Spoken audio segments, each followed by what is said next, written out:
আসসালামু আলাইকুম ভিউয়ার্স, যারা টিনের চালে সোলার প্যানেল স্থাপন করতে চাচ্ছেন তাদের জন্যই আজকের এই ভিডিওটি। সোলার প্যানেল টিনের চালে কিভাবে স্থাপন করলে ভালো হয়, স্ট্যান্ডের উপর সোলার প্যানেল লাগালে ভালো হয় নাকি স্ট্যান্ড ছাড়া এইভাবে সুতা দিয়ে বাঁধলে রাখলে ভালো হয়, কোনটা সুবিধা কোনটায় কি অসুবিধা সেটি আজকে ক্লিয়ার করে আপনাদেরকে একটু বোঝানোর চেষ্টা করব। তা ভিডিওটি দেখতে থাকুন। প্রথমে আসি স্ট্যান্ডের উপর, যেহেতু আমরা অনেকে স্ট্যান্ডের উপরেই পছন্দ করে থাকি। স্ট্যান্ডের উপরে সোলার প্যানেল স্থাপন করলে সমস্যা কতটুকু আর সুবিধা কতটুকু।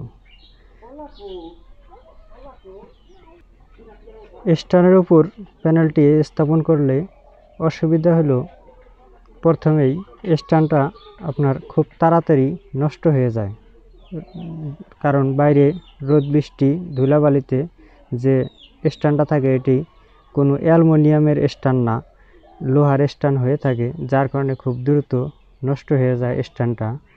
পরবর্তী এই স্ট্যান্ডটা একসময় খোলাইতে গেলে প্যানেলটা যখনই আপনি খুলতে যাবেন, যেহেতু উপরে সেট করা হয়েছে একদিন খুলতেই হবে, তা যেদিনই খুলতে যাবেন আপনার এই লাটগুলা মরিচা পড়ে, সহজেই খোলা যায় না, খুলতে খুবই সমস্যা হয়। আর স্ট্যান্ডের উপরে সোলার প্যানেলটা বসাইলে উপরে পাতা বা অন্য কিছু ময়লা পড়লেও কিন্তু নিচ থেকে সমস্যা হয়, দেখা যায় না। তা সবসময় তো আর টিনের চালে উঠে সোলার প্যানেল দেখা সম্ভব না। আর এইভাবে লাগাইলে সুতা দিয়ে আপনার কোনো সমস্যা নেই। আপনার এইভাবে সুতা দিয়ে যদি বাঁধা যায় খুব অল্প অনায়াসেই, মানে খুবই সিম্পল একটি কাজ।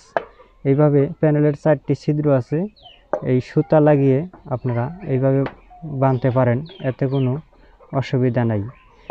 যেমন স্ট্যান্ডে আপনার 3 ছিদ্র করতে হয়, 4টা লাটের 4টে স্ট্যান্ড, ওই লাট জায়গাগুলো 3 ছিদ্র করে নিতে হয়, লাটগুলো লাগাতে হয়। এইভাবে কোনো ছিদ্র করার প্রয়োজন নাই, প্যানেলে 4টা ছিদ্র আছে চারপাশে, আপনারা এই ধরনের শক্ত সুতাগুলো দিয়ে বাঁধাই করতে পারেন। এই সুতাগুলো আমি ব্যবহার করছি কট সুতা, অর্থাৎ কট সুতা, এটি খুব লাস্টিং করে দীর্ঘদিন। এটি হলো জুতা সেলাই করে যে সুতা, কট সুতা, এটি কালো কালারও হয়, এই গোল্ডেন কালারও হয়ে থাকে। তবে এই কট সুতাগুলো অনেক দিন লাস্টিং করে বাইরে রোদ বৃষ্টিতেও। আমি এই সুতাগুলোই যে এর আগে ব্যবহার করছিলাম, প্রায় 10-11 বছর হয়ে গেছে, এখনও সুতাগুলোর টেম্পার ঠিক আছে আমি দেখলাম। তারপরেও সন্দেহমূলকভাবে আমি আজকে সুতাগুলো চেঞ্জ করে নিতেছি, কারণ এতদিন হয়ে গেছে, যদি প্যানেল ছুটে পড়ে যায় তা প্যানেলটি ক্ষতিগ্রস্ত হবে, ভেঙে যেতে পারে, নানান সমস্যা হতে পারে। তাই সন্দেহমূলকভাবে আজকে সুতাগুলা পাল্টাইতেছি। সুতাগুলা কিন্তু এখনও স্ট্রং আছে, ঠিক আছে, 10-12 বছর বয়স। তাই সুতাগুলা খরচাও কিন্তু কম, এইখানে মাত্র 20 টাকার সুতা, এই সুতাটুকু 20 টাকার। তা এই সুতাটা দিয়ে আপনারা 4-5 আল করে বাঁধবেন, অর্থাৎ 4-5 আল বলতে এইরকমভাবে আমি এই যে একটি নিয়ে নিছি, এখানে প্রায় 5-6 আল আছে, এরকম করে আপনারা একটু আর একটু চাইলে মোটা করেও নিতে পারেন, কিন্তু 1 আল বা 2 আল করে লাগাবেন না, ছিঁড়ে পড়তে পারে। তাই চেষ্টা করুন একটু মোটা দেওয়ার জন্য। চারপাশে 4টা ছিদ্র আছে, দিয়ে সুন্দর করে লাগাইতে পারেন। তা এইভাবে লাগাইলে প্যানেলটি আপনার নিচ থেকেও, মাটিতে থেকেই কিন্তু দেখা যায় আপনার সোলার প্যানেল কী অবস্থায় আছে, উপরে ময়লা জমছে কিনা বা কোনো কিছু পাতা টাতা পড়ে আছে কিনা, এইভাবে লাগালে কিন্তু নিচ থেকে ক্লিয়ার বোঝা যায়। তা আজকে আমি এই সুতাগুলো চেঞ্জ করে নিব, এই জন্যই আপনাদেরকে একটা ভিডিও দিয়ে দেখালাম যে সুতা দিয়ে মানলে আপনার সুবিধা পাওয়া যায় অনেক। টিন ছিদ্র করার প্রয়োজন নাই, এইভাবে সুতাগুলো দিয়ে বাঁধে নিতে পারেন আপনারা। এতে সোলার প্যানেল নিচ থেকে আপনার, অর্থাৎ মাটিতে থেকেও কিন্তু খাড়িয়ে এই সোলার প্যানেলগুলো আপনারা পরিষ্কার করে নিতে পারেন। এই টিনের চালে আপনার ওঠার কোনো প্রয়োজন নাই, কারণ টিনের চালে ওঠা একটা বাড়তি ঝামেলা, ওইখান থেকেও কিন্তু সোলার প্যানেল পরিষ্কার করে নিতে পারেন। তা আমি এরপরে একটি নেক্সট ভিডিও দিব, আপনারা কিভাবে মাটিতে নিচে থেকেও আপনারা এই সোলার প্যানেলগুলো পরিষ্কার করতে পারেন।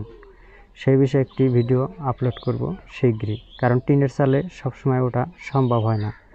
কারণ সোলার প্যানেল আপনারা জানেন নিয়মিতই পরিষ্কার রাখতে হয়, না হলে আউটপুট পাওয়া যায় না, সমস্যা হয়, আউটপুট কম পাওয়া যায়। তা এইভাবে আপনারা সুতা দিয়ে ঠিক এই ছিদ্রগুলোর সাথেই আপনারা বাঁধবেন। 4টা ছিদ্র আছে চারপাশে, এই ছিদ্রগুলোর সাথেই বাঁধবেন। অনেকেই আবার সুতা দিয়ে প্যানেলের উপর দিয়ে বাঁধ দিতে পারেন, এই কারণে এই স্ক্রুবে থেকে ওই উপর দিয়ে সুতা দিয়ে ওই পরবর্তী স্ক্রুবের, কারণ উপর দিয়ে সুতা দিয়ে কোনো সময় বাঁধবেন না, এতে প্যানেলের আউটপুট কম পাওয়া যেতে পারে। তো আজকের ভিডিওটি এই পর্যন্তই। তা আপনারা আসলে জানাবেন কমেন্টে করে যে সুতা দিয়ে বাঁধার সুবিধা কতটুকু আর স্টানের সুবিধা কতটুকু, তা আপনারা কমেন্ট করে জানাবেন। তা ভিডিওটি ভালো লাগলে একটি লাইক দিয়ে শেয়ার করে দিবেন, চ্যানেলটি সাবস্ক্রাইব করে সাথে থাকবেন। আজকের মতো এই পর্যন্ত।